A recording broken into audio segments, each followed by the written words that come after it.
Hi, in this module we'll cover the traditional rum categories that most folks are familiar with. Mostly in the traditional categories, the rums are categorized either based on the appearance of the rums, which is usually a result of the aging or adding some coloring, if any, and the alcohol content in the rum. Now the rums are either categorized in the white, silver, or light camp, which means they're unaged, or maybe they've been filtered after the aging to remove some of the color.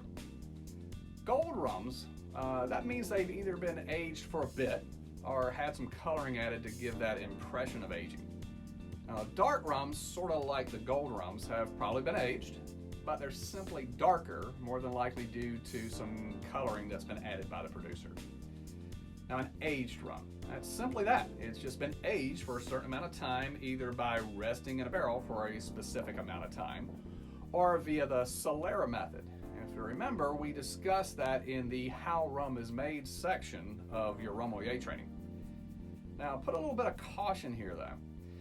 You need to look closely at the label for the age statement. Now, there's some rum producers out there that they'll just put a number on the bottle that sometimes has nothing to do with the actual time that it's spent in the barrel. Some producers may be indicating the aging date of the oldest rum in the bottle, which may be a small amount, while others may indicate the youngest rum in the bottle, usually because they're required to.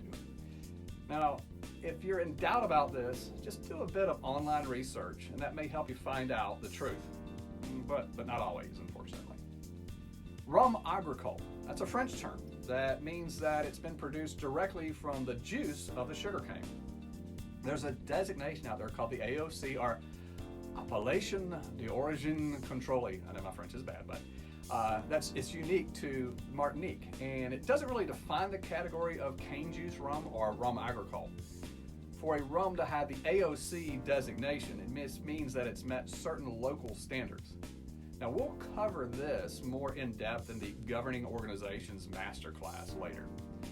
Another section of the traditional rum categories has to do with additives or adulterations. Rum traditional means unadulterated or nothing except maybe a little caramel coloring has been added to the rum.